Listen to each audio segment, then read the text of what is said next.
അല്ലാഹു റബ്ബ് സുബ്ഹാനഹു വ തആല പരിശുദ്ധമായ സൂറത്തുൽ മുൽക്കിലൂടെ മനുഷ്യന്മാരെ പഠിപ്പിക്കുന്നു. എന്തിനാണ് അല്ലാഹു മനുഷ്യനെ സൃഷ്ടിച്ചത്? അല്ലാഹു മനുഷ്യന്മാരെ സൃഷ്ടിക്കാനുള്ള കാരണമെന്ത്? ബിസ്മില്ലാഹിർ റഹ്മാനിർ റഹീം. تبارك الذي بيده الملك وهو على كل شيء قدير الذي خلق الموت والحياة ليبلوكم أيكم أحسن عملا وهو العزيز الغفور. الله പറയുകയാണ്, تبارك الذي بيده الملك.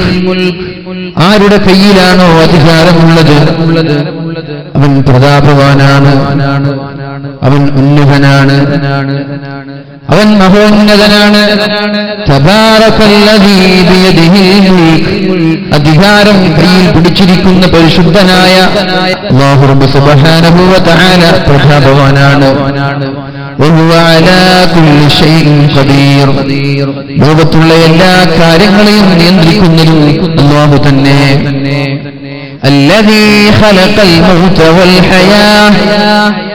അല്ലാഹു മരണത്തെയും ജീവിതത്തെയും സൃഷ്ടിക്കാനുള്ള കാരണം അല്ലാഹുവിന് വേണമെങ്കിൽ എല്ലാവരെയും ഒന്നിച്ച് മരിപ്പിക്കാം, എല്ലാവരെയും ഒന്നിച്ച് ജീവിപ്പിക്കാം.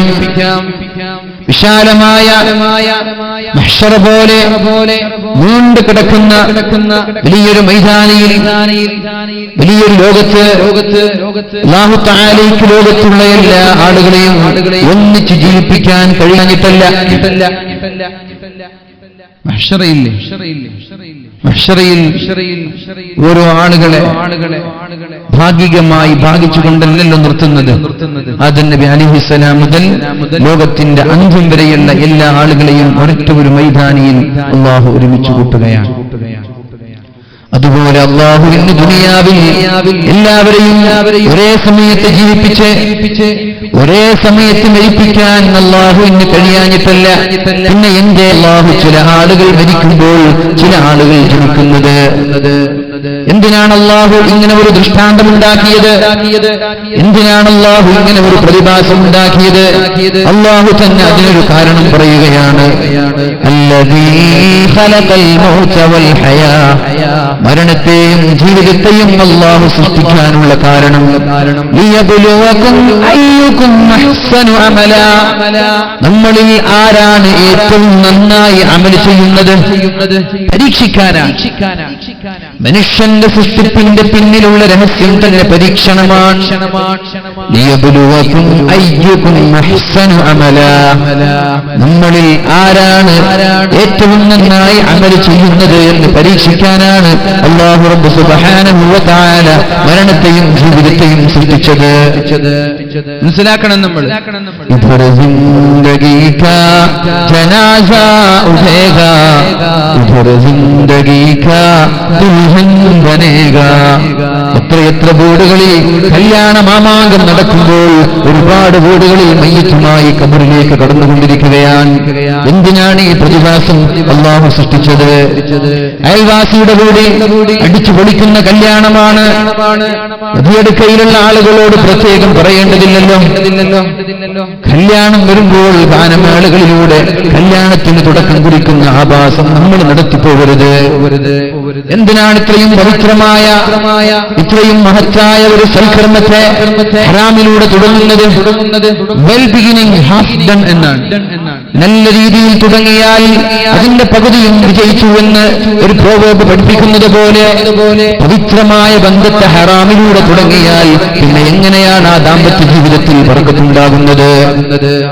പിന്നെ എങ്ങനെയാണ് ഭാര്യയ്ക്ക് ഭർത്താവിന് സംശയമില്ലാതിരിക്കുന്നത്? ഭർത്താവിന് ഭാര്യയെ സംശയമില്ലാതിരിക്കുന്നത്?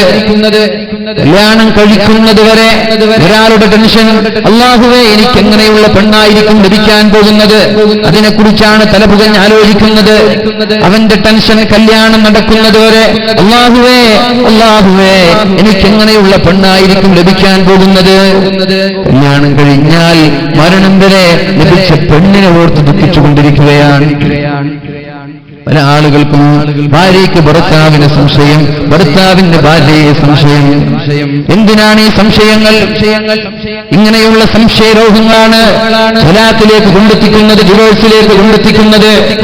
ചെറിയ ചെറിയ കാര്യങ്ങളിൽ അറിയാതെ ഒരു തെറ്റ് ചെയ്തു പോകുമ്പോ അതിന്റെ പേരിൽ കാലാകാലം ഭർത്താവിനെ സംശയിച്ചുകൊണ്ടിരിക്കുന്ന ഭാര്യമാർ. എന്റെ പ്രിയപ്പെട്ട ഭാര്യമാര്, സഹോദരിമാര് ശ്രദ്ധിക്കണേ. എന്റെ പ്രിയപ്പെട്ട സഹോദരിമാര് ശ്രദ്ധിക്കണേ. തെറ്റ് ചെയ്താൽ അല്ലാഹു വരെ പാപങ്ങൾ പുറത്തു കൊടുക്കുന്നവനാണ്. ഒരു മനുഷ്യനൊരു തെറ്റ് ചെയ്താൽ അല്ലാഹു വരെ പാപം പുറത്തു കൊടുക്കുന്നവനാണ്.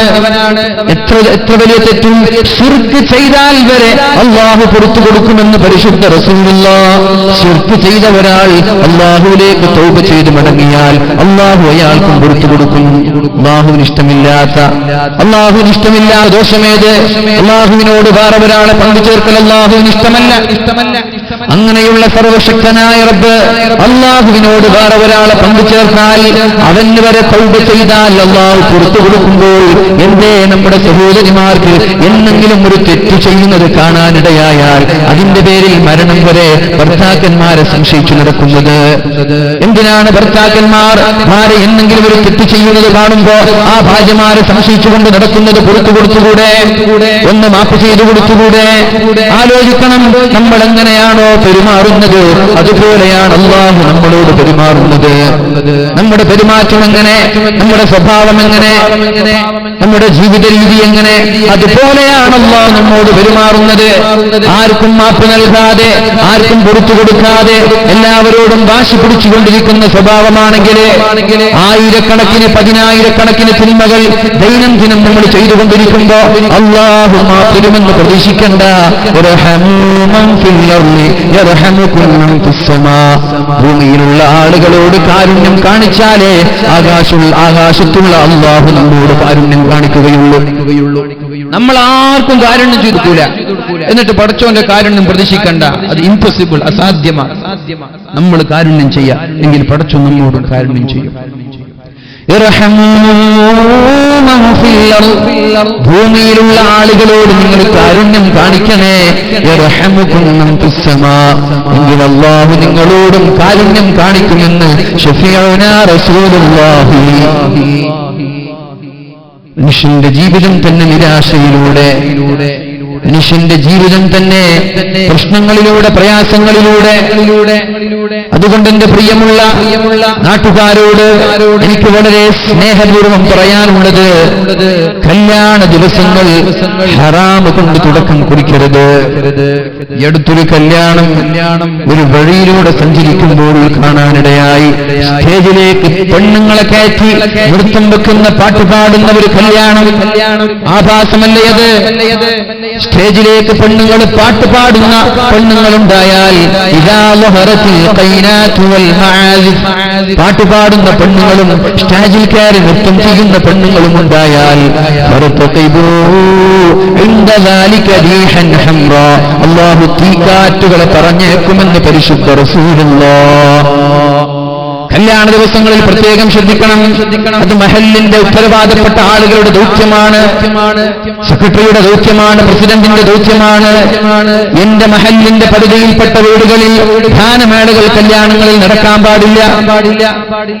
എന്റെ മഹല്ലിന്റെ പരിധിയിൽപ്പെട്ട വീടുകളിൽ സ്ത്രീകൾ സ്റ്റേജിൽ കയറി പാട്ടുപാടുന്നൊരവസ്ഥ, നൃത്തം വെക്കുന്നൊരവസ്ഥ ഇതുണ്ടായാൽ ശക്തമായ തീക്കാറ്റുകൾ കൊണ്ട് അല്ലാഹു നമ്മെ പരീക്ഷിക്കുമെന്ന് പരിശുദ്ധ റസൂലുള്ളാഹ്. ഇത് ഫെബ്രുവരി മാസമാണ്, പതിവ് പോലെ തണുപ്പുണ്ടാവേണ്ട മാസമാണ്. ഈ തണുപ്പ് മഞ്ഞ് പെയ്യേണ്ട രാത്രികളിൽ ശക്തമായ ചൂട് കൊണ്ട് നമ്മൾക്ക് കിടന്നുറങ്ങാൻ പറ്റുന്നില്ല. എന്തേ കാരണം? നമ്മൾ തന്നെയാണ് കുറ്റക്കാർ, നമ്മൾ തന്നെയാണ് ഇതിന് കാരണക്കാർ. നിങ്ങൾ ആലോചിക്കണം, ഇനി വരാൻ പോകുന്ന ഏപ്രിലും ഇനി വരാൻ പോകുന്ന മെയ് മാസവും എങ്ങനെയാണ് നമ്മൾ ഫേസ് ചെയ്യാൻ പോവുക? ഫെബ്രുവരി മാസം തണുപ്പിന്റെ മാസമാണ്. ഫെബ്രുവരി മാസം ആകാശങ്ങളിൽ നിന്ന് മൂടൽ കോടമഞ്ഞുകൾ പെയ്യുന്ന മഴ വർഷിക്കുന്നത് പോലെ പെയ്യുന്ന മാസമാണിത്. മരം കൂച്ചുന്ന തണുപ്പുണ്ടാകുന്ന മാസമാണിത്. എന്നിട്ട് ഈ മാസത്തിൽ പോലും തണുപ്പിന് പകരം ചൂട് അനുഭവിക്കേണ്ടി വന്നാൽ എങ്ങനെയാണ് ഈ ഏപ്രിലും മെയ് മാസവും നമ്മൾ നേരിടാൻ പോവുക? അതുകൊണ്ട് എന്റെ പ്രിയമുള്ള സഹോദരന്മാരെ, അല്ലാഹുവിന്റെ ഹബീബ് പറയാണ്, ഇദാ ലഹറത്തിൽ ഖൈനാതു വൽ മആസിഫ്. പാട്ട് പാടുന്ന പെണ്ണുങ്ങളും സ്ത്രീകളുമൊക്കെ സ്റ്റേജിൽ കയറി പാട്ട് പാടാനും നൃത്തം വെക്കാനും തുടങ്ങിയാൽ തീക്കാറ്റുകളെ പ്രതീക്ഷിക്കണേ. തീക്കാറ്റുകൾ കഴിഞ്ഞ വർഷം ആയിരക്കണക്കിന് ആളുകൾ മരിച്ചുപോയിട്ടുണ്ട്. തീക്കാറ്റിലൂടെ ശക്തമായ കോരിച്ചെറിയുന്ന മഴയ്ക്കിടയിൽ വരെ തീക്കാറ്റുകൾ നമ്മുടെ കേരളക്കരയെ പിടിച്ചു കുലുക്കിയിട്ടുണ്ട്. പാകിസ്ഥാനിൽ 10,000കണക്കിന് ആളുകളാണ് തീക്കാറ്റിലൂടെ മരിച്ചുപോയത്. ഭൂകമ്പങ്ങൾ ഉണ്ടാകും. ഭൂകമ്പങ്ങൾ ഒരു വലിയ പ്രാധാന്യമുള്ള വാർത്തയല്ലാതെയായി മാറി. രാജ്യത്ത് തന്നെ, ഇന്ത്യ രാജ്യത്ത് തന്നെ പല മേഖലകളിലും ഭൂകമ്പങ്ങൾ സംഭവിക്കുമ്പോൾ നമ്മുടെ പത്രക്കാർ പഴയ കാലങ്ങളിൽ വേണ്ടക്ക അക്ഷരങ്ങളിൽ ഭൂചലനത്തെക്കുറിച്ച് വാർത്തകൾ നൽകിയിരുന്നു. എന്നാൽ ഇന്നത്തെ അവസ്ഥ ചെറിയ കോളത്തിൽ നൽകാൻ തുടങ്ങി. ഭൂകമ്പങ്ങൾ സർവ്വസാധാരണയായി മാറാൻ തുടങ്ങി. നമ്മുടെ കോലം തന്നെ അല്ലാഹു മാറ്റിക്കളയും. അതുകൊണ്ട് ഹറാമായ രീതിയിൽ ഒരു കല്യാണം തുടക്കം കുറിക്കരുത്. ഹറാമായ രീതിയിൽ കല്യാണം തുടക്കം കുറിക്കരുത്. ആ കല്യാണത്തിൽ ബർക്കത്തുണ്ടാവൂല. ആ ദാമ്പത്യ ജീവിതത്തിൽ ബർക്കത്തുണ്ടാവൂല. വേണ്ടവർ, പഠിക്കേണ്ടവർ, മനസ്സിലാക്കേണ്ടവർ മനസ്സിലാക്കണം. ഇത് പറയുക എന്നത് എന്റെ ദൗത്യമാണ്. ഞാൻ നിങ്ങളോട് പറഞ്ഞു തന്നു. എന്റെ ശബ്ദം ശ്രവിക്കുന്ന ആളുകൾ, പ്രത്യേകിച്ച് ഓൺലൈൻ സംവിധാനം ഉള്ളതുകൊണ്ട് ലോകത്തിന്റെ മുക്കുമൂലകളിലേക്ക് എത്തുമെന്നും എനിക്കറിയാം. അതുകൊണ്ട് എന്റെ പ്രിയപ്പെട്ട നാട്ടുകാരോട് എനിക്ക് പറയാനുള്ളത്, പഠിക്കേണ്ടവർക്ക് പഠിക്കാം, മനസ്സിലാക്കേണ്ടവർക്ക് മനസ്സിലാക്കാം, കൊള്ളേണ്ടവർക്ക് കൊള്ളാം, തള്ളേണ്ടവർക്ക് തള്ളാം. ഇത് എന്റെ ദൗത്യമാണ്. ഞാൻ നിങ്ങളെ ഏൽപ്പിക്കുകയാണ്. ഇനി മേലാൽ നമ്മുടെ കുടുംബങ്ങളിലോ നമ്മുടെ നാടുകളിലോ ഒരു മഹത്തായ, അല്ലാഹു ബർക്കത്താക്കിയ, അല്ലാഹുവിന്റെ ഹബീബ് സുന്നത്ത് എന്ന് പറഞ്ഞ ഒരു മഹത്തായ കല്യാണങ്ങളെ ദയവ് ചെയ്ത് കളങ്കമാക്കരുത്. ദയവ് ചെയ്ത് മ്യൂസിക്കുകൾ കൊണ്ട് കളങ്കമാക്കരുത്. ദയവ് ചെയ്ത് അന്യ പുരുഷന്മാരും അന്യ സ്ത്രീകളും കൂടിക്കലരുന്ന ആഭാസം കൊണ്ട് കളങ്കമാക്കരുത്. അത് നമ്മുടെ ദാമ്പത്യ ജീവിതത്തെയും നമ്മുടെ മക്കളെയും നമ്മുടെ കുടുംബ ജീവിതത്തെയും ബാധിക്കുമെന്ന് മറക്കരുത്. അല്ലാഹു കഴിഞ്ഞു പോയതൊക്കെ പുറത്തു തരട്ടെ. അല്ലാഹു കഴിഞ്ഞു പോയതൊക്കെ പുറത്തു തരട്ടെ. ഇനിയുള്ള കാലം തെറ്റ് ചെയ്യാതെ ജീവിക്കാൻ അല്ലാഹു റബ്ബ് സുബ്ഹാനഹു വ തആല നമ്മൾക്ക് തൗഫീഖ് നൽകുമാറാവട്ടെ. നമ്മൾ ചർച്ച ചെയ്തുകൊണ്ട് വന്നത് ഇവിടെ കല്യാണം നടക്കുമ്പോൾ അപ്പുറത്തെ വീട്ടിൽ മരണത്തിന്റെ ക്രിയകൾ നടന്നുകൊണ്ടിരിക്കുകയാണ്. എന്തിനാണ് ഇതുണ്ടാക്കിയത്? എന്തിനാണ്? കാരണമുണ്ട്. ലിയബ്ലുവകും അയ്യുകും അഹ്സനു അമലാ. നമ്മളിൽ ആരാണ് ഏറ്റവും നന്നായി അമൽ ചെയ്യുന്നത്? മഹാനായ ദാവൂദ് നബി അലൈഹിസ്സലാം ലോകത്തോട് വിട പറയാൻ പോവുകയാണ്. ഇസ്രായീൽ അലൈഹിസ്സലാം റൂഹ് പിടിക്കാൻ വേണ്ടി മഹാനായ ദാവൂദ് നബി അലൈഹിസ്സലാമിന്റെ സമീപത്തേക്ക് കടന്നു വരികയാണ്. അപ്പോഴാണ് ദാവൂദ് നബി ചോദിക്കുന്നത്, എന്തിനാ വന്നത്? റൂഹ് പിടിക്കാനോ? ഇത്രയും പെട്ടെന്നോ? എനിക്കൊരു മുന്നറിയിപ്പ് തന്നിട്ടില്ലല്ലോ. അപ്പോഴാണ് മഹാനായ ദാവൂദ് നബി അലൈഹിസ്സലാമിനോട് ഇസ്രായീൽ അലൈഹിസ്സലാം പറയുന്നത്, ദാവൂദ് നബിയെ, നിങ്ങളുടെ അയൽവാസി ഇന്ന് ജീവിച്ചിരിപ്പുണ്ടോ? ഇല്ല. എവിടെ പോയി? മരിച്ചുപോയി. നിങ്ങളുടെ ഇന്നാലുള്ള കുടുംബക്കാരൻ അദ്ദേഹം ഇന്ന് ജീവിച്ചിരിപ്പുണ്ടോ? ഇല്ല. എവിടെ പോയി? അദ്ദേഹം മരിച്ചുപോയി. നിങ്ങളുടെ ഇന്നാലിന്ന നാട്ടുകാരൻ ജീവിച്ചിരിപ്പുണ്ടോ? ഇല്ല. എവിടെ പോയി? അദ്ദേഹവും മരിച്ചുപോയി. ഇവരൊക്കെ മരിച്ചുപോയത് നിങ്ങൾക്കൊരു പാഠമായിരുന്നു, നിങ്ങൾക്കൊരു മുന്നറിയിപ്പായിരുന്നു. നമ്മളൊക്കെ ജീവന തുല്യം സ്നേഹിക്കുന്ന നമ്മുടെ പ്രിയപ്പെട്ട ഹമീദ് എന്ന് പറയുന്ന കളോട്ട് സാഹിബ് ലോകത്തോട് വിട പറഞ്ഞത്, എന്റെ ചെറുപ്പക്കാരാ, നമ്മൾക്കൊരു പാഠമാണ്, നമ്മൾക്കതൊരു പാഠമാണ്. സമസ്ത കേരള ജംഇയ്യത്തുൽ ഉലമയും സുന്നത്ത് ജമാഅത്തിന് വേണ്ടിയും അക്ഷീണ പ്രയത്നം നടത്തി അധർമ്മത്തിനെതിരെ, അതുപോലെ ചൂഷണങ്ങൾക്കെതിരെ, അതുപോലെ അഴിമതിക്കെതിരെ ശക്തമായ നിലയുറപ്പിച്ച് ഉച്ചയിസ്തരം അതിനെതിരെ പോരാടി നാടിനും നാട്ടുകാർക്കും സ്നേഹനിധിയായ ഹമീദ് എന്ന് പറയുന്ന ചെറുപ്പക്കാരൻ, അല്ലാഹു ആ ചെറുപ്പക്കാരന്റെ ഖബറിടം അല്ലാഹു സ്വർഗീയമാക്കി കൊടുക്കട്ടെ. അല്ലാഹുവേ വിശാലമാക്കി കൊടുക്കണേ അല്ലാഹ്. അല്ലാഹുവേ ജീവിതത്തിൽ പാപങ്ങൾ വന്നു പോയിട്ടുണ്ടെങ്കിൽ പുറത്തു കൊടുക്കണേ അല്ലാഹ്. അല്ലാഹുവേ ആ കുടുംബത്തിന് നീ സമാധാനം നൽകണേ അല്ലാഹ്. അല്ലാഹുവേ നല്ലൊരു പുകരം നൽകണേ അല്ലാഹ്. ആ മക്കളെ സ്വാലിഹീങ്ങളിൽ പെടുത്തണേ അല്ലാഹ്. എന്റെ പ്രിയപ്പെട്ട ചെറുപ്പക്കാരോട് എനിക്ക് പറയാനുള്ളത്, ആ ഒരു മരണം നമ്മൾക്ക് പാഠമാണ്, നമ്മൾക്ക് പാഠമാണ്. എന്തിനുള്ള പാഠം? ഒരാളും മരിക്കാൻ ഒരു വയസ്സാവേണ്ട ആവശ്യമില്ല, മരിക്കാൻ വയസ്സിന്റെ പ്രായമെത്തേണ്ട ആവശ്യമില്ല. മഹാനായ ഈസാ നബി അലൈഹിസ്സലാം ഒരു കൂട്ടം വൃദ്ധരായ ആളുകളുടെ സമീപത്തുകൂടെ നടന്നു പോവുകയാണ്. ഒരു കൂട്ടം വൃദ്ധന്മാരായ ആളുകൾ സ്വറ പറഞ്ഞുകൊണ്ടിരിക്കുകയാണ്, വർത്തമാനം പറഞ്ഞുകൊണ്ടിരിക്കുകയാണ്. അവരുടെ സമീപത്തുകൂടെ മഹാനായ ഈസാ നബി അലൈഹിസ്സലാം നടന്നു പോകുമ്പോൾ ഈസാ നബി അലൈഹിസ്സലാം അവരോട് ചോദിക്കുകയാണ്, യാ മഅ്ശറ ശൂഖ്, അല്ലയോ വൃദ്ധന്മാരെ, അല്ലയോ വയസ്സന്മാരെ, നിങ്ങൾക്കറിയൂലേ ഇവിടെ ഒരു കൃഷി, നമ്മളൊരു കൃഷി ഉണ്ടാക്കിയാൽ, നമ്മളൊരു കൃഷി വളർത്തിയാൽ, ആ കൃഷി പാകമായി വന്നാൽ ആ കൃഷിയെ വെട്ടിമാറ്റാതെ എവിടെയെങ്കിലും ഇവിടെ ഇട്ടേച്ചു പോകാറുണ്ടോ? നമ്മളൊരു കൃഷി നടത്തിയാൽ അതിൽ നിന്ന് പഴങ്ങളുണ്ടായി, അതിൽ നിന്ന് പച്ചക്കറികളുണ്ടായി, അതിൽ നിന്ന് നമ്മൾക്ക് ലഭിക്കേണ്ട വിഭവങ്ങൾ ഉണ്ടായാൽ അത് പറിക്കാതെ അവിടെ ബാക്കി വെക്കാറുണ്ടോ? ഇല്ല. എന്നാൽ നിങ്ങൾ മനസ്സിലാക്കണേ, നിങ്ങളെ കൊണ്ടുപോകാനുള്ള സമയം എടുത്തിരിക്കുകയാണ്, നിങ്ങൾ പാകമായിരിക്കുകയാണ്, ഖബറിലേക്ക് പോകാനുള്ള സമയം എടുത്തിരിക്കുകയാണ്. അതുകൊണ്ട് മരണത്തിലേക്കൊരുങ്ങണേ, മരണത്തിലേക്കൊരുങ്ങണേ എന്ന് വൃദ്ധന്മാരായ ആളുകളോട് മഹാനായ ഈസാ നബി അലൈഹിസ്സലാം പറയുകയാണ്. അങ്ങനെ നടന്നു പോകുമ്പോഴാണ് ഒരു കൂട്ടം ചെറുപ്പക്കാരെ കണ്ടത്, ഒരു കൂട്ടം ചെറുപ്പക്കാരെ കണ്ടത്. യാ മഅ്ശറ ശബാബ്, അല്ലയോ ചെറുപ്പക്കാരാ, അല്ലയോ ചെറുപ്പക്കാരുടെ കൂട്ടമേ, നിങ്ങൾക്കറിയൂലേ ഒരു തെങ്ങിലുള്ള എല്ലാ നെച്ചിങ്ങകളും തേങ്ങകളാവാറുണ്ടോ? ഒരു തെങ്ങിലുള്ള എല്ലാ നെച്ചിങ്ങകളും തേങ്ങകളാവാറുണ്ടോ? ഇല്ല. ഒരുപാട് നെച്ചിങ്ങകൾ വീഴാറുണ്ട്, പലതും ഇളനീരായി പറിച്ചു കുടിക്കാറുണ്ട്. 100 നെച്ചിങ്ങകളുണ്ടായാൽ ഒരു 20 എണ്ണമാണ് തേങ്ങയായി മാറുന്നത്.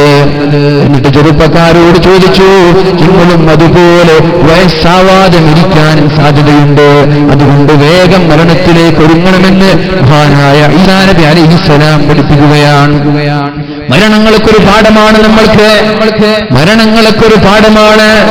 പക്ഷേ അപകടങ്ങളിൽ നിന്ന് രക്ഷപ്പെടാൻ അള്ളാഹു ഒരുപാട് വിഷയങ്ങൾ പഠിപ്പിക്കുന്നുണ്ട്. ഇൻഷാ അല്ലാഹ് വലിയ ആവശ്യം നമ്മൾ ചർച്ച ചെയ്യും. അതുകൊണ്ട് മഹാനായ ദാവൂദ് നബി അലൈഹിസ്സലാമിനോട് അള്ളാഹു അയച്ചു കൊടുത്ത അസ്രായീൽ അലൈഹിസ്സലാം ചോദിക്കുകയാണ്, നിങ്ങളുടെ അയൽവാസി, നിങ്ങളുടെ കുടുംബക്കാരൻ, നിങ്ങളുടെ നാട്ടുകാരൻ, നിങ്ങളുടെ ചങ്ങാതി, നിങ്ങളുമായി ബന്ധപ്പെട്ട ആളുകളൊക്കെ ലോകത്തോട് വിട പറഞ്ഞത് നിങ്ങൾക്ക് നന്നാവാനും മരണത്തിലേക്ക് ഒരുങ്ങാനുമുള്ള സമയമായിരുന്നു. നാട്ടിൽ വെച്ച് ചെറുപ്പക്കാർ മരിക്കുമ്പോൾ ചെറുപ്പക്കാരാ നമ്മൾക്കുള്ള പാഠമാണത്. അല്ലാഹു നമ്മളെ രക്ഷപ്പെടുത്തുമാറാവട്ടെ. നമ്മൾക്കുള്ള പാഠം മരണത്തെയും ജീവിതത്തെയും അല്ലാഹു സൃഷ്ടിച്ചത് ലിയബ്ലുവകും അയ്യുകും അഹ്സനു അമല, നമ്മളിൽ ആരാണ് ഏറ്റവും നന്നായി അമൽ ചെയ്യുന്നത് എന്നറിയാനാണ്. പരീക്ഷണമാണ് ഒരു മുഅ്മിനിന്റെ മുഖമുദ്ര. പരീക്ഷണങ്ങൾ തരണം ചെയ്യേണ്ടവനാണ് മുഅ്മിൻ.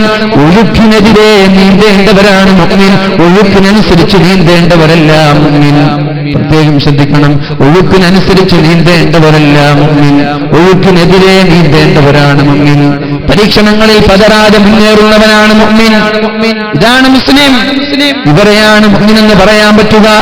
കാരണം അല്ലാഹു തആല പരിശുദ്ധ റസൂലുള്ളാഹി സ്വല്ലല്ലാഹു അലൈഹി വസല്ലമ തങ്ങളിലൂടെ നമ്മെ പഠിപ്പിക്കുകയാണ്, 4 കാര്യങ്ങൾ ഉണ്ടായാൽ നിങ്ങൾ വലിയ മുതലാളിമാരാണ്, നിങ്ങൾ വലിയ മുതലാളിമാരാണ്. 4 കാര്യങ്ങൾ നിങ്ങളിൽ ഉണ്ടായാൽ ഏതൊക്കെയാണ് ആ കാര്യങ്ങൾ? ഏതൊക്കെ?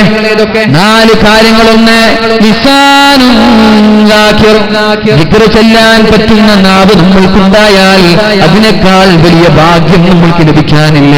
ലിസാനുൻ ദാകിർ.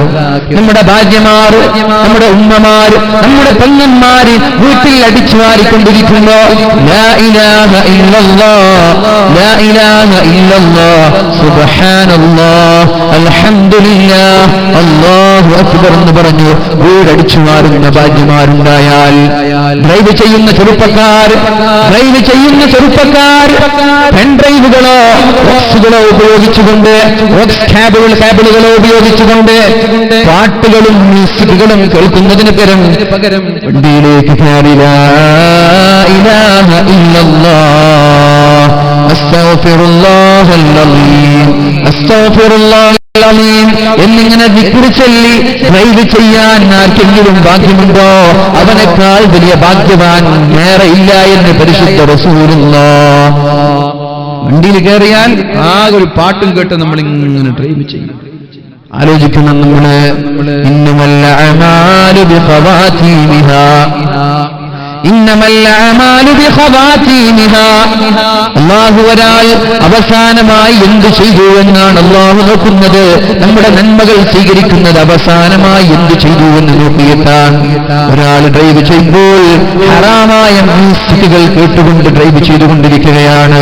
180ന്റെയും 100ന്റെയും 120ന്റെയും ഇടയിൽ അമിതമായ വേഗത്തിലൂടെ നല്ല റോക്ക് മ്യൂസിക്കുകൾ, റാപ്പ് മ്യൂസിക്കുകൾ ഇത് കേട്ടുകൊണ്ട് ഡ്രൈവ് ചെയ്യുന്നതിനിടയിലാണ് അപ്രതീക്ഷിതമായ ഒരു ആക്സിഡന്റ് സംഭവിക്കുന്നത്.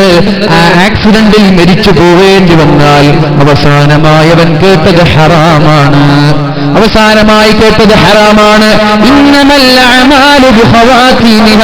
അവൻ അവസാനമായി എന്ത് ചെയ്തു എന്ന് നോക്കിയിട്ടാണ് അല്ലാഹു ഒരാളുടെ അമൽ സ്വീകരിക്കുന്നത് എന്ന് പരിശുദ്ധ റസൂലുള്ളാഹി സ്വല്ലല്ലാഹു അലൈഹി വസല്ലം. അതുകൊണ്ട് ലിസാനുൻ ദാകിർ, ദിക്ർ ചൊല്ലുന്ന നാവുണ്ടാകുന്നത് വലിയൊരു സൗഭാഗ്യമാണ്. അതാണ് അല്ലാഹുവിന്റെ ഹബീബ് പറഞ്ഞത്, ലാ യസാലു ലിസാനുക റത്ബൻ ബിദിക്രില്ലാഹ്. ചുയിങ്ങം ചവച്ചിട്ടല്ല, ചുയിങ്ങം ചവച്ചിട്ടല്ല നമ്മുടെ നാവുകൾ നമ്മൾ നനയ്ക്കേണ്ടത്.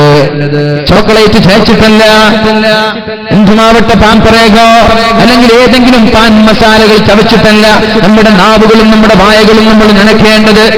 ലാ യസാലു ലിസാനുക റത്ബൻ ബിദിക്രില്ലാഹ്. എപ്പോഴും ദിക്ർ ചൊല്ലിക്കൊണ്ട് നടക്കണേ.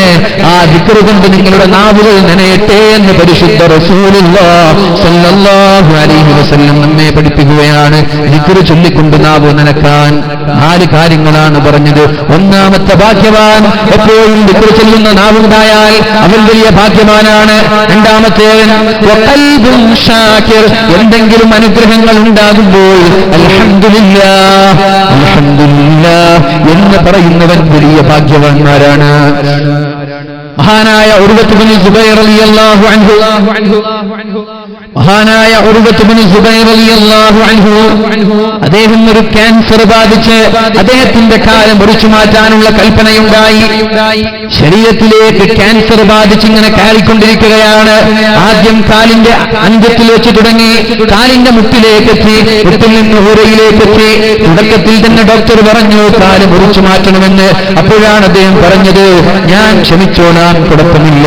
ക്യാൻസർ ബാധിച്ചു, നമ്മൾക്കറിയാലോ ക്യാൻസർ ബാധിച്ച് എത്ര ആളുകളുടെ കാലുകളാണ് മുറിച്ചു മാറ്റുന്നത്, എത്ര ആളുകളുടെ സ്ഥലങ്ങളാണ് മുറിച്ചു മാറ്റുന്നത്, എത്ര ആളുകളുടെ ചുണ്ടുകളും നാവുകളും വരെ മുറിച്ചു മാറ്റുന്നുണ്ട്, അതുപോലെ മഹാനായ ഉർവത്ത് ബിൻ സുബൈർ റളിയല്ലാഹു അൻഹുവിനോട് കാല് മുറിച്ചു മാറ്റാൻ കൽപ്പന പുറപ്പെടുവിച്ചപ്പോ അദ്ദേഹം പറഞ്ഞു, ഞാൻ ക്ഷമിച്ചോളാം, എന്റെ കാല് മുറിച്ചു മാറ്റേണ്ട. എന്നിട്ട് മുട്ടിലേക്കെത്തി. അപ്പോഴും ഡോക്ടർ പറഞ്ഞു കാല് മുറിച്ചു മാറ്റണമെന്ന്. അപ്പോഴും മഹാനായ ഉർവത്ത് ബിൻ സുബൈർ റളിയല്ലാഹു അൻഹു പറഞ്ഞത്, എന്റെ കാല് മുറിച്ചു മാറ്റണ്ട, ഞാൻ ക്ഷമിച്ചോളാം. ഊരയിലേക്കെത്തി. അപ്പോഴാണ് അവസാനമായി മുറിച്ചു മാറ്റാതെ രക്ഷയില്ല. കാല് മുറിച്ചാലേ ശരീരത്തിലേക്ക് കയറിക്കൊണ്ടിരിക്കുന്ന, ഹൃദയത്തെ കാർന്നു തിന്നുകൊണ്ടിരിക്കുന്ന ആ ശരീരത്തിന്റെ രോഗമെന്ന് ശ്രമിക്കുകയുള്ളൂ. അതുകൊണ്ട് കാലം മുറിച്ചു മാറ്റാമെന്നുള്ള തീരുമാനമായി. പക്ഷേ എങ്ങനെയാണ് മുറിച്ചു മാറ്റുക? അങ്ങനൊരു ചർച്ച വന്നു. നമ്മുടെ നാട്ടിലൊക്കെ ഇഞ്ചക്ഷൻ ചെയ്ത് അനസ്തേഷ്യ നടത്തിയിട്ട് വെച്ച് ഓപ്പറേഷൻ ചെയ്യുന്നത് പോലെ ആ കാലങ്ങളിൽ അനസ്തേഷ്യയുടെ സൗകര്യങ്ങളില്ല, ഇഞ്ചക്ഷന്റെ സൗകര്യങ്ങളില്ല, പാരലൈസ് ചെയ്യാനുള്ള സൗകര്യങ്ങളില്ല. പക്ഷെ എങ്ങനെയാണ് കാല് മുറിച്ചു മാറ്റുക?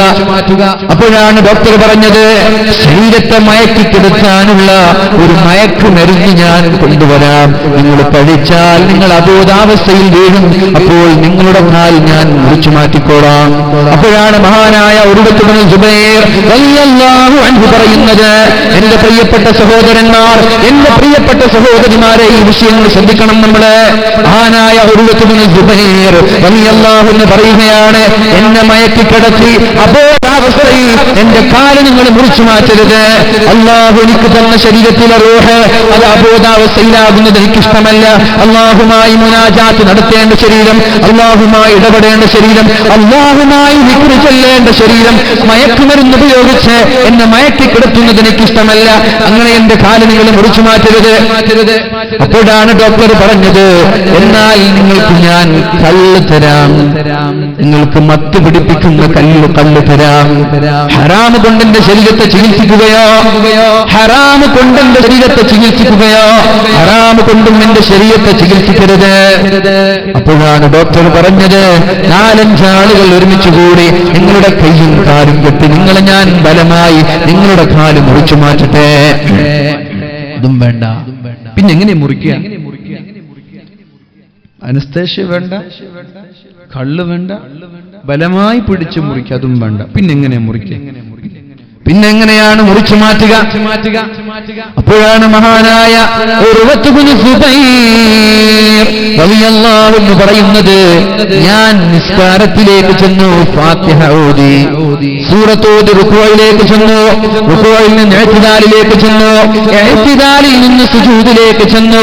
സുജൂദിൽ ഞാൻ നിശ്ചലനായി അല്ലാഹുമായി സംസാരിക്കുന്നതും എന്റെ ശരീരം അനങ്ങാതെ, യാതൊരു ബോധമില്ലാതെ, പരിസരബോധമില്ലാതെ സുജൂദിൽ തന്നെ കിടക്കുന്നത് കണ്ടാൽ എന്റെ കാലിനെ നിങ്ങൾ മുറിച്ചു മാറ്റിക്കോളൂ എന്ന് മഹാനായ ഉർവത്ത് ഇബ്നു സുബൈർ റളിയല്ലാഹു അൻഹു പറയുകയാണ്.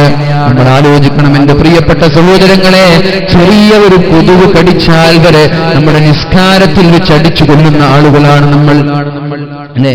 നിസ്കാരം നടക്കാൻ മുമ്പിലുള്ള ചുമരിൽ പല്ലി ഇര പിടിക്കാൻ, പല്ലി ഇര പിടിക്കാൻ, പാറ്റ പിടിക്കാൻ, പല്ലിയുടെ ഇങ്ങനെ ഇര പിടിക്കാൻ വേണ്ടി പോയി ഒരു കുത്തു നമ്മുടെ തലയുടെ ഇങ്ങനെ ഒരു അറ്റാക്ക്, അല്ലേ?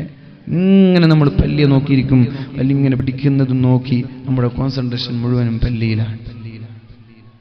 ഇത് കാല് മുറിച്ചു മാറ്റാനാണ് പറയുന്നത്. അപ്പൊ പറഞ്ഞു, ഞാൻ സുജൂദിൽ കിടന്നു നിശ്ചലനായിരിക്കുന്നത് നിങ്ങൾ കണ്ടാൽ നിങ്ങൾക്ക് എന്റെ കാല് മുറിച്ചു മാറ്റാം. അദ്ദേഹം ചെയ്തു വന്നു, ചെയ്തിട്ട് നേരെ നിസ്കരിക്കാൻ തുടങ്ങി. ഫാത്തിഹ ഓതി, റുകൂഇലെത്തി, സുജൂദിലെത്തി. ഒരുപാട് സമയം ശരീരങ്ങൾ അനങ്ങാതെ, ശബ്ദമില്ലാതെ സുജൂദിൽ കിടക്കുന്നത് കണ്ടപ്പോൾ ഡോക്ടർമാർ ഓടി വന്ന് അദ്ദേഹത്തിന്റെ കാല് മുറിച്ചു മാറ്റുകയാണ്. അദ്ദേഹത്തിന് അറിഞ്ഞിട്ടേയില്ല. ശ്രദ്ധിക്കണം നമ്മള്, അദ്ദേഹത്തിന് തന്റെ കാല് മുറിച്ചു മാറ്റിയതറിഞ്ഞില്ല. എന്നിട്ട് രക്തം ഒഴുകാതിരിക്കാൻ, രക്തം വാർന്നൊലിച്ച് മരിക്കാതിരിക്കാൻ തിളച്ചുകൊണ്ടിരിക്കുന്ന എണ്ണയിലേക്ക് കൈമുറിച്ചാൽ കൈ പ്രവേശിപ്പിക്കുന്ന ഒരു രീതിയുണ്ട്. കൈവെട്ടിയാൽ കയ്യിൽ നിന്ന് ചോര ഇങ്ങനെ വാർന്നൊലിക്കാതിരിക്കാൻ വേണ്ടി തിളച്ചുകൊണ്ടിരിക്കുന്ന എണ്ണയിലേക്ക് കൈവെക്കും. അപ്പൊ കൈ എന്ത് ചെയ്യും? ആ ചോര അവിടെ കട്ടപിടിക്കും, പിന്നെ ചോര ഒഴുകൂല. അങ്ങനെ ചോര ഒഴുകാതിരിക്കാൻ മഹാനായ ഉർവത്ത് ഇബ്നു സുബൈർ റളിയല്ലാഹു അൻഹുവിന്റെ കാലിനെ എണ്ണ തിളച്ചു മറിയുന്ന എണ്ണയിലേക്ക് വെച്ചു. അപ്പോഴേക്കും അദ്ദേഹം ബോധം കെട്ട് സുജൂദിൽ നിന്ന് വീഴുകയാണ്. ബില്ലാഹി റബ്ബൻ വബിൽ ഇസ്ലാമി ദീനൻ നബി മുഹമ്മദിൻ നബിയാ, റളീനാ ബില്ലാഹി റബ്ബൻ വബിൽ ഇസ്ലാമി ദീനൻ വബി മുഹമ്മദിൻ നബിയാ എന്ന് പറഞ്ഞുകൊണ്ട് ബോധം കെട്ട് വീഴുകയാണ്. ബോധം തെളിയുന്നതിന് മുമ്പേ അദ്ദേഹത്തിന്റെ മുഹമ്മദ് എന്ന് പറയുന്ന കുട്ടിയെ ഒട്ടകം ചവിട്ടിക്കൊല്ലുകയുണ്ടായി. ബോധം തെളിയുന്നതിന് മുമ്പേ അദ്ദേഹം ബോധം കെട്ട് വീണിരിക്കുകയാണ്. ബോധം തെളിയുന്നതിന് മുമ്പേ അദ്ദേഹത്തിന്റെ മുഹമ്മദ് എന്ന് പറയുന്ന കുട്ടിയെ ഒട്ടകം ചവിട്ടിക്കൊല്ലുകയുണ്ടായി. അദ്ദേഹം ബോധം തെളിഞ്ഞാൽ ഇവരോട് എന്ത് പറയണമെന്ന് ആകെ ശങ്കിച്ചു നിൽക്കുകയാണ്. ആലോചിക്കണം, എന്റെ ശബ്ദം ശ്രവിക്കുന്ന സഹോദരങ്ങള്, ഒരുപക്ഷേ നമ്മുടെ മക്കള് മരിച്ചുപോയേക്കാം, ഒരുപക്ഷേ നമ്മുടെ സഹോദരങ്ങൾ മരിച്ചുപോയേക്കാം, ഭാര്യ ഭർത്താക്കന്മാര് മരിച്ചുപോയേക്കാം, മാതാപിതാക്കൾ മരിച്ചുപോയേക്കാം. അതൊക്കെ അല്ലാഹുവിന്റെ പരീക്ഷണമാണ്. അള്ളാഹു നൽകുന്ന പരീക്ഷണമാണത്. ആ സമയത്ത് ആരാണോ പിടിച്ചു നിൽക്കുന്നത്, ആരാണോ ക്ഷമിക്കുന്നത്, അവനാണ് അള്ളാഹു സ്വർഗത്തിൽ ഉന്നതമായ ദറജ നൽകുന്നത്. മഹാനായ ഉർവത്ത് ഇബ്നു സുബൈർ റളിയല്ലാഹു അൻഹു അദ്ദേഹത്തിന്റെ കാല് മുറിച്ചു മാറ്റി ബോധം കെട്ട് കിടക്കുമ്പോഴാണ് അദ്ദേഹത്തിന്റെ പൊന്നുമോൻ മുഹമ്മദ് എന്ന് പറയുന്ന പൊന്നുമോൻ ഒട്ടകം ചവിട്ട് മരിച്ചു പോകുന്നത്. നാട്ടുകാരൊക്കെ ഒരുമിച്ചുകൂടി എന്ത് പറയണമെന്നറിയാതെ കാത്തിരിക്കുകയാണ്. അവസാനം അദ്ദേഹം കണ്ണു തുറന്നപ്പോൾ നാട്ടുകാർ പറഞ്ഞു, അല്ലാഹു നിങ്ങൾക്ക് പ്രതിഫലം തരട്ടെ, നിങ്ങളുടെ പൊന്നുമോൻ മരിച്ചുപോയതില്, നിങ്ങളുടെ കാലം മുറിച്ചു മാറ്റിയതില്, നിങ്ങൾ ക്ഷമിച്ചതിന്റെ പേരിൽ അല്ലാഹു നിങ്ങൾക്ക് പ്രതിഫലം തരട്ടെ. അപ്പോഴാണ് തന്റെ പൊന്നുമോൻ മരിച്ചു എന്നുള്ള വാർത്ത അറിയുന്നത്. അപ്പോഴാണ് അദ്ദേഹം പറയുന്നത്, അൽഹംദുലില്ലാഹ്, അല്ലാഹുവേ നിനക്കാണ് സർവസ്തുതിയും. എനിക്ക് 4 മക്കളെ നീ തന്നിട്ടുണ്ടല്ലോ, അതിലൊരാളെയല്ലേ നീ തിരിച്ചു കൊണ്ടുപോയത്. ഇങ്ങനെയാണ് മുഅ്മിൻ ചിന്തിക്കേണ്ടത്. നമ്മുടെ നാട്ടിലെ അവസ്ഥ എന്താ? സൈക്കിളുള്ളവൻ ചിന്തിക്കുക എനിക്ക് എങ്ങനെ ബൈക്ക് വാങ്ങാൻ പറ്റുക, ബൈക്കുള്ളവൻ ചിന്തിക്കുക എനിക്ക് എങ്ങനെ കാറ് വാങ്ങാൻ പറ്റുക, ഇനി കാറ് വാങ്ങിയ പിന്നെ അടുത്ത ചിന്ത ഇന്നോവ എങ്ങനെ വാങ്ങാൻ പറ്റും, ഇന്നോവ വാങ്ങിയ അടുത്ത ചിന്ത ബെൻസിലേക്ക്. ഇങ്ങനെ ചിന്തിച്ചുകൊണ്ടിരിക്കാൻ. അതിന് പകരം ബൈക്കുള്ളവൻ ചിന്തിക്കേണ്ടത് സൈക്കിളുള്ള ബൈക്കില്ലാത്ത എത്ര ആളുകളുണ്ട്, സൈക്കിളുള്ളവൻ ചിന്തിക്കേണ്ടത് സൈക്കിളില്ലാത്ത എത്ര ആളുണ്ട്, സൈക്കിൾ ഇല്ലാത്തവൻ ചിന്തിക്കേണ്ടത് കാലില്ലാത്ത എത്ര ആളുണ്ട്, ഒരു കാലില്ലാത്തവൻ ചിന്തിക്കേണ്ടത് ഒരു കാലുമില്ലാത്ത എത്ര ആളുകളുണ്ട്, ഒരു കാലുമില്ലാത്തവൻ ചിന്തിക്കേണ്ടത് ആരോഗ്യം കൈകാലുകൾ മുഴുവനും പാരലൈസ്ഡ് ആയി കിടക്കുന്ന അനങ്ങാൻ പറ്റാത്ത ആളുകളുണ്ട്, എനിക്കൊരു വീൽ ചെയറിലൂടെയെങ്കിലും പോകാൻ പറ്റുന്നില്ലേ. ഇങ്ങനെയാണ് മുഅ്മിനീങ്ങൾ ചിന്തിക്കേണ്ടത്. പക്ഷെ നമ്മൾ നേരെ ഓപ്പോസിറ്റ് ചിന്തിച്ചുകൊണ്ടിരിക്കുകയാണ്. അതുകൊണ്ട് നമ്മുടെ ജീവിതത്തിലെ വിഷമങ്ങൾ മാറാറില്ല. മഹാനായ ഉർവത്ത് ഇബ്നു സുബൈർ റളിയല്ലാഹു അൻഹു പറയുകയാണ്, അൽഹംദുലില്ലാഹ്, അല്ലാഹുവേ 4 മക്കളെ നീ എനിക്ക് തന്നിട്ട് ഒരു മകനെയല്ലേ നീ തിരിച്ചു കൊണ്ടുപോയത്. അൽഹംദുലില്ലാഹ്, 4 അവയവങ്ങൾ നീ എനിക്ക് തന്നിട്ട് ഒരു അവയവത്തെയല്ലേ നീ തിരിച്ചു കൊണ്ടുപോയത്. 2 കൈകളും 2 കാലുകളും നീ എനിക്ക് തന്നുവല്ലോ, ഒരു കാലല്ലേ നീ കൊണ്ടുപോയത് എന്ന് മഹാനായ ഉർവത്ത് ഇബ്നു സുബൈർ റളിയല്ലാഹു അൻഹു പഠിപ്പിക്കുകയാണ്. അതാണ് നമ്മൾ പറഞ്ഞത്, വഖൽബുൻ ഷാകിർ, ശുക്ർ ചെയ്യുന്ന ഹൃദയം ഒരാൾക്കുണ്ടായാൽ അവനേക്കാൾ വലിയ ഭാഗ്യവാൻ വേറെയില്ല. അവന്റെ ജീവിതത്തിൽ വിഷമമുണ്ടാവൂല, അവന്റെ ജീവിതത്തിൽ ദുഃഖമുണ്ടാവൂല. നമ്മളൊക്കെ ടെൻഷന്റെയും ദുഃഖത്തിന്റെയും പ്രയാസങ്ങൾ പേറി നടക്കുന്ന ആളുകളാണ് നമ്മളൊക്കെ, അല്ലേ? എന്നും ടെൻഷൻ തന്നെ, എന്നും ദുഃഖം തന്നെ, ഒരാൾക്കും സമാധാനമില്ല. എല്ലാവരുടെ വീട്ടിലും തളം കെട്ടി നിൽക്കുന്നത് സമാധാനമാണ്, ദുഃഖമാണ്, ടെൻഷനാണ്, പ്രയാസമാണ്. എന്നാൽ ടെൻഷനില്ലാത്ത വീട് വേണോ, ദുഃഖമില്ലാത്ത കുടുംബം വേണോ, പ്രാരാബ്ദങ്ങളോ ടെൻഷനോ പ്രയാസങ്ങളോ ഒരു വേദന പോലുമില്ലാത്ത വീട് വേണോ? ഖൽബുൻ ഷാകിർ, എന്ത് കിട്ടിയാലും ശുക്ർ ചെയ്യുന്ന ഹൃദയമുണ്ടായാൽ, അൽഹംദുലില്ലാഹ് എന്ന് പറയുന്ന ഹൃദയമുണ്ടായാൽ ആ കുടുംബത്തിന് ദുഃഖമുണ്ടാവൂല. മഹാനായ ഈസാ നബി അലൈഹിസ്സലാമിന്റെ കാലത്ത് നടന്ന ഒരു സംഭവം അല്ലാഹുവിന്റെ ഹബീബായ മുഹമ്മദുർ റസൂലുള്ളാഹി സ്വല്ലല്ലാഹു അലൈഹി വസല്ലമ തങ്ങൾ പഠിപ്പിക്കുന്നുണ്ട്. ഒരു കഷണ്ടിയായ ഒരു ചെറുപ്പക്കാരൻ അഖ്റാഉ, അദ്ദേഹം കഷണ്ടിയാണ്, തലയിൽ മുടിയില്ലാത്തൊരു ചെറുപ്പക്കാരൻ. അതുപോലെ അബ്റസുൽ ബദൻ, ശരീരമാസകലം വെള്ളപ്പാണ്ട് പിടിച്ചൊരു ചെറുപ്പക്കാരൻ. അഅമൽ ഐനൈൻ, കണ്ണ് കാണാത്ത അന്ധനായ ചെറുപ്പക്കാരൻ. മശ്ലൂലുൽ ഖദമൈനി വൽ യദൈൻ, കൈകാലുകൾ അനക്കാൻ പറ്റാതെ വാദം പിടിച്ചു തളർന്നിരിക്കുന്ന ഒരു ചെറുപ്പക്കാരൻ. വ്യത്യസ്തമായ ചെറുപ്പക്കാരല്ല, ഒരാൾക്ക് അല്ലാഹു കൊടുത്ത, ഒരാൾക്ക് തന്നെ അല്ലാഹു കൊടുത്ത പ്രയാസങ്ങളാണിത്. അയാളുടെ തലയിൽ കഷണ്ടിയാണ്, മുടിയില്ല. നമ്മുടെ ചെറുപ്പക്കാർക്ക് ഏറ്റവും വലിയ വിഷമം തലയുടെ മുടി കൊഴിഞ്ഞു പോകുമ്പോഴാണ്. മുടി, തലയിൽ മുടിയില്ലെങ്കിൽ എന്ത് പ്രയാസമായിരിക്കും. പെണ്ണുങ്ങൾക്ക് ആണുങ്ങൾക്കൊക്കെ എങ്ങനെയാണ്, പെണ്ണുങ്ങൾക്ക് നീളമില്ല മുടിയില്ലെങ്കിൽ പെണ്ണുങ്ങൾക്ക് പ്രയാസമാണ്.